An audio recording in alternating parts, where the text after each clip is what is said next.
Get ready with me as I make a last-ditch appeal to racists who are thinking about doing blackface this Halloween, even though I know it's not gonna go well. Picture it, October 2003.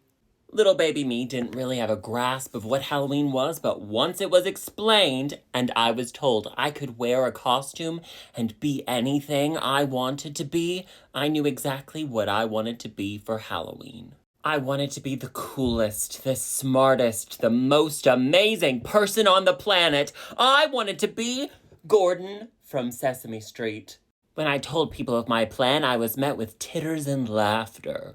And of course, the occasional, "Aw, how adorable," which I was used to because I was adorable. But these people just weren't seeing my vision. I had a plan and I was going to paint my skin brown, because even at 3, I understood that this man was not pitch black. My mother told me I was not going to paint my skin brown to be Gordon for Halloween. She said I could be Gordon for Halloween, but I wasn't going to paint my skin brown, and little 3-year-old me thought that would look absolutely ridiculous. Now, I was always a very logical and analytical child, and I needed things explained to me if I didn't understand them. I just didn't understand why I couldn't be Gordon for Halloween, and my mother told me again that I could be Gordon, I just couldn't paint my skin brown, but clearly this woman wasn't seeing my vision!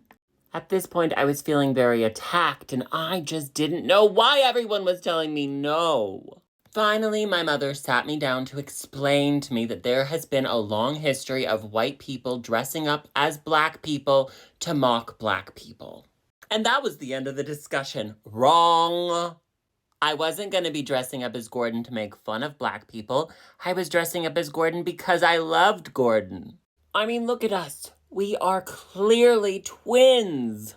This back and forth went on for a very long time, and my mother kept reading me books about Ruby Bridges and segregation and the slave trade. And I still wasn't understanding because I was dressing up as Gordon because I loved Gordon. And then my mother said something that completely changed my opinion.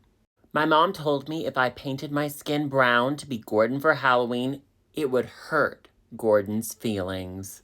Now, if there is one thing I did not want to do, it was hurt Gordon's feelings. And that is the story of how, when I was 3 years old, I dressed up as my second favorite thing in the world, spaghetti. If me, an overly logical 3-year-old, could understand that my actions would hurt people, how are you, grown adults, still maintaining your dressing up in blackface isn't racist because you're going as Tina Turner? Now, I just know that somebody is clip-clopping away in the comment section about how, but you still haven't learned because you're putting on woman face. We all know that that is a very disingenuous argument. Gender is a performance, and if you say no, it isn't, then how come you're mad at me for performing it incorrectly? This is not like blackface. There is no reason for anyone to do any of this to their face ever, other than to feel pretty. The thing is, you all don't actually care about men dressing up as women, as long as it's actually to degrade women. When a strong, burly, masculine man throws on a cheap wig and slaps on some lipstick and goes to a party and shimmies around going, "Man, I feel like a woman," you all eat that up and think it is so incredibly funny. But when a drag queen or a trans person see femininity and womanhood as something wonderful and to be revered, you take offense. Your problems are with the status quo being questioned, not with the actions. On this page, we are not going to be debating the validity of trans people. Trans women are women and trans men are men.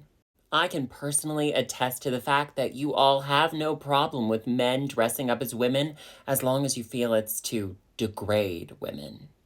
When I accompanied my mother to a Roper romp where people dress up as Mrs. Roper from Three's Company, I dressed up as Chrissy in some very bad booby drag. A large group of very intimidating men and women were very much agitated and angered by my presence in society. They were mouthing about me, flipping me off, and looking like they wanted to attack me. But as soon as someone informed them I was dressed up as Suzanne Summers from Three's Company for the Roper Romp, they thought it was the funniest thing in the world and insisted on getting their photo taken with me. Because if it was my identity, it was offensive, but as long as it's making fun of women, it's okay. Have a hug, a cookie, and a juice box. Mwah. Happy Halloween, and don't be racist.